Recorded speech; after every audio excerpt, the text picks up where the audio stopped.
សៅចាប់ផ្ដើមយកផ្កាឈូកមកធ្វើជាតែឈូកធម្មជាតិកល្យានក៏យកសរសៃក្នុងដើមឈូកមកត្បាញជាក្រណាត់សូត្រឈូកដែលមានតម្លៃថ្លៃបំផុតនៅលើទីផ្សារមកពីបងឯងនឹងផឹកស៊ីមិនចេះគិតឲ្យរាល់តែថ្ងៃឥឡូវអស់រលីងហើយចុះឯងមិនគិតផងកាលនោះអ្នកណាចង់បានពេជ្រចង់បានកាបូបម៉ាក់ល្បីស្អីគេនោះហ៎តែថាពេលនេះអូនពិតជាឃ្លានណាស់បងអើយតោះយើងទៅជួបពួកគេសិនទៅនៅភូមិមួយដាច់ស្រយាលពីទីក្រុងមានកសិករពីរនាក់ជាមិត្តភ័ក្តិនឹងគ្នា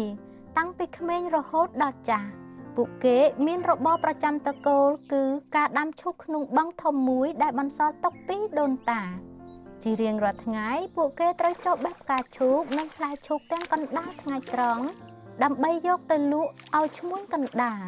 ប៉ុន្តែតម្លៃដែលទទួលបានគឺថោកខ្លាំងណាស់ស្ទើរតែមិនគ្រប់ថ្លៃកម្លាំងពលកម្មផង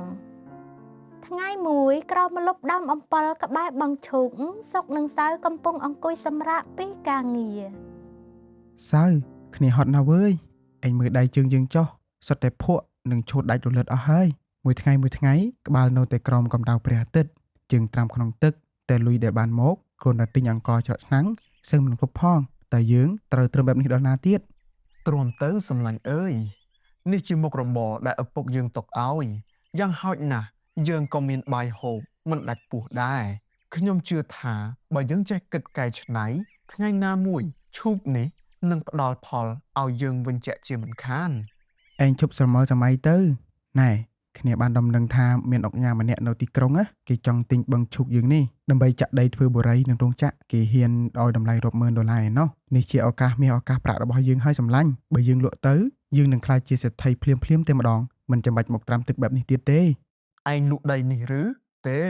ខ្ញុំមិនលក់ជាដាច់ខាតបឹងនេះជាឆ្នាំងបាយរបស់ត្រកូលយើងបើយើងលក់វានោះនឹងបានលុយមកមែនតែលុយនោះចាយយូរទៅណាគង់តែអស់នោះទេចុះកូនចៅយើងចំនួនក្រោយបានអ្វីធ្វើខ្ញុំសុខចិត្តក្រតែមិនលក់គេឪពុករបស់ខ្ញុំចោលនោះទេ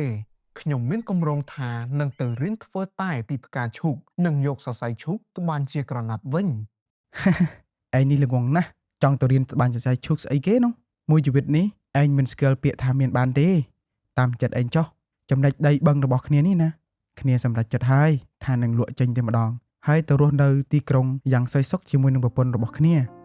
បន្ទាប់ពីការជជែកគ្នានោះមកសុកនិងភរិយាក៏បានសម្រេចចិត្តលក់ចំណែកដីបឹងឈូករបស់ខ្លួនឲ្យទៅឈ្មួញហើយទទួលបានប្រាក់យ៉ាងច្រើនសន្ធឹកសន្ធាប់សុកបានសង់ផ្ទះវីឡាជិះឡានទំនើបនិងដើរលេងចាយវាយយ៉ាងសប្បាយរីករាយដោយមិនគិតពីការរកស៊ីបន្តវ័យឡើយព្រោះអាងថាខ្លួនមានលុយច្រើននៅឯផ្ទះរបស់សុកព្រឹកមិញពេលអូនមកពីផ្សារអូនឃើញប្តីប្រពន្ធបងសៅនៅតែប្រឹងបេះឈូកក្រោមកម្ដៅថ្ងៃតែដដែលនឹងបងអើយនេះគេហៅថាឱកាសមានបានមកដល់ហើយបែរជាឲ្យវារំលងទៅពួកគេប្រឹងប្រែងដាំឈូកពេញមួយជីវិតតែចុងបញ្ចប់នៅតែមិនអាចមានបានឆាប់រហ័សដូចជាពួកយើងត្រូវទេអូនចាត្រូវឲ្យបងសម្លាញ់ចំណែកឯសៅនិងកល្យានវិញនៅតែបន្តនៅក្នុងខ្ទមតូចក្បែរបឹងឈូកដដែលពួកគេបានយកប្រាក់សន្សំតិចតួចទៅរៀនវគ្គបណ្ដុះបណ្ដាលអំពីការកែច្នៃផលិតផលកសិកម្មសៅចាប់ផ្ដើមយកផ្កាឈូកមកធ្វើជាតែឈូកធម្មជាតិកល្យានក៏យកសរសៃក្នុងដើមឈូកមកត្បាញជាក្រណាត់សូត្រឈូកដែលមានតម្លៃថ្លៃបំផុតនៅលើទីផ្សារកល្យានតើអូនហត់ទេដៃរបស់អូនមុតអស់ហើយនេះគឺមិនអីទេបងគេថាក្រណាត់សរសៃឈូកនេះមានតម្លៃណាស់នៅស្រុកក្រៅព្រោះវាត្រជាក់ហើយទន់ដូចសូត្របើយើងធ្វើវាបានសម្រេចគ្រួសារយើងនឹងលែងលំបាកហើយយើងក៏មិនបាច់លក់ដីដូនតាដែរណាបងអូននិយាយត្រូវណាស់វាពិតជាមានតម្លៃថ្លៃមែនតែឥឡូវយប់ជ្រៅទៅហើយអូនគួរតែសម្រាកសិនចុះចាំស្អែកចាំបន្តការងារទៀតចាបង ពេលវេលាចេះតែដើរទៅមុខយ៉ាងលឿន5ឆ្នាំបានកន្លងផុតទៅលុយដែលសុកនឹងបុប្ផាមានចេះតែថយចុះរៀងរាល់ថ្ងៃព្រោះតែការចាយវាយខ្ជះខ្ជាយនឹងមិនមានចំណូលចូលសោះ ទីបំផុតឡានក៏ត្រូវលក់គ្រឿងអលង្ការក៏ត្រូវបញ្ចាំផ្ទះដែលធ្លាប់តែសប្បាយរីករាយប្រែជាឮសំឡេងឆ្លោះគ្នារវាងប្តីប្រពន្ធមកពីបងឯងនឹងផឹកស៊ីមិនចេះគិតឲ្យរាល់តែថ្ងៃឥឡូវអស់រលីងហើយសំបីតែបាយថ្ងៃនេះក៏គ្មានហូបផងចុះឯងមិនគិតផងកាលនោះអ្នកណាចង់បានពេជ្រចង់បានកាបូបម៉ាក់ល្បីស្អីគេនោះហ៎បានហើយជប់បន្ទោសគ្នាទៅអូនឮថាប្តីប្រពន្ធបងសៅគេបានបើកក្រុមហ៊ុនមួយហើយចំនួនរបស់គេកាក់កបណាស់បងអើយអូនគិតថាចង់ទៅរកពួកគេហើយសុំខ្ចីលុយគ្រាន់បានយកមកទិញអីហូបខ្លះណាបងតែថាពេលនេះអូនពិតជាឃ្លានណាស់បងអើយតោះយើងទៅជួបពួកគេសិនទៅនៅក្រោមមេឃដ៏សែនក្តៅដែលមើលពីចម្ងាយទៅឃើញមនុស្សពីរនាក់ស្លៀកពាក់ខោអាវចាស់ដាច់រហែកទឹកមុខស្គាំស្គម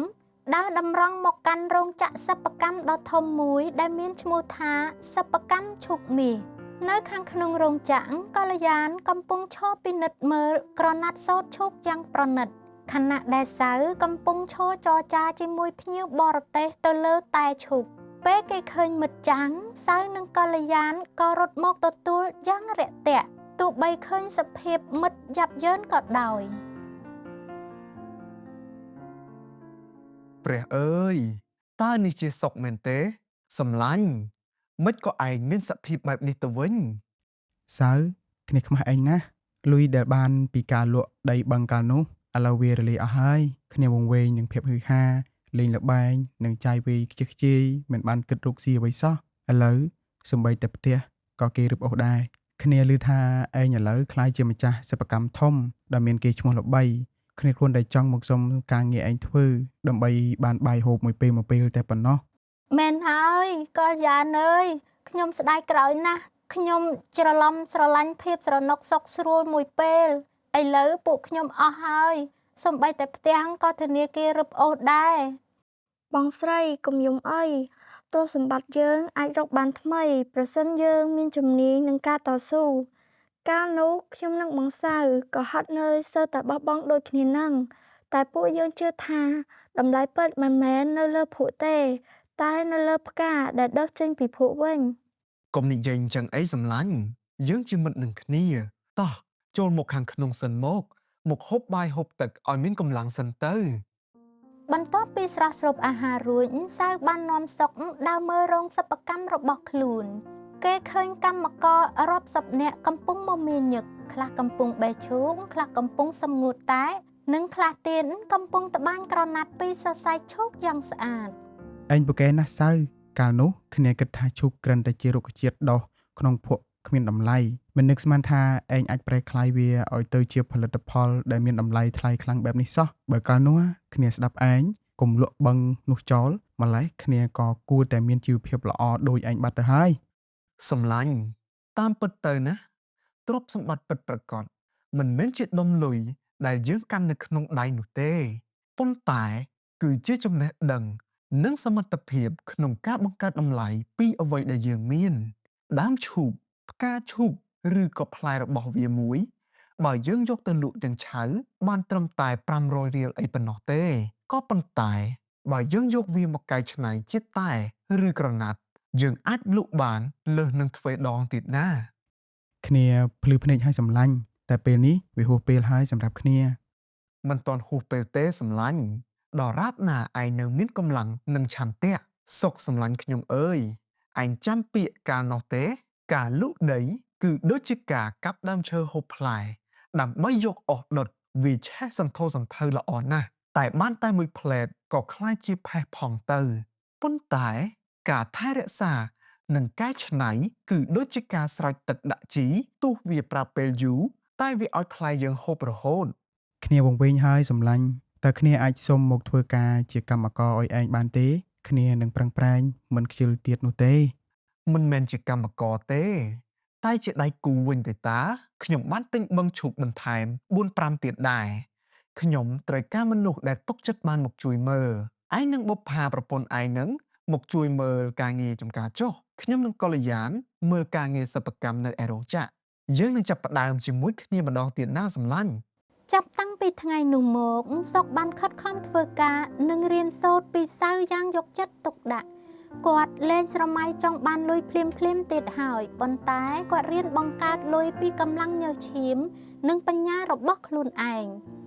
មិត្តភ័ក្តិទាំងពីរក៏បានរួមដៃគ្នាពង្រីកមុខរបរផលិតផលឈូកខ្មែរឲ្យល្បីល្បាញរហូតដល់ទីផ្សារបរទេសដោយរក្សាបាននៅដីគេដូនតាផងនិងបង្កើនជីវភាពអ្នកភូមិផងដែរការលក់ទ្រព្យសម្បត្តិអាចដោះស្រាយបញ្ហាចំពោះមុខបានតែវាមិនមែនជាភាពមានបានដែលថិតថេរនោះទេ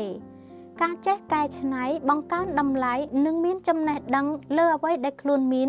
ទៅជាកំណប់ទ្រព្យដែលចាយមិនចេះអស់ព្រះយេស៊ូវក៏បានបង្រៀនយើងផងដែរថាគំនិតរបស់មនុស្សឧស្សាហ៍នោះនាំឲ្យបានបរិបូរណ៍ឡើងតែម្យ៉ាងតែអស់អ្នកណាដែលមានចិត្តរលះរលាំងនោះនឹងបានតែសេចក្តីខ្វះខាតវិញ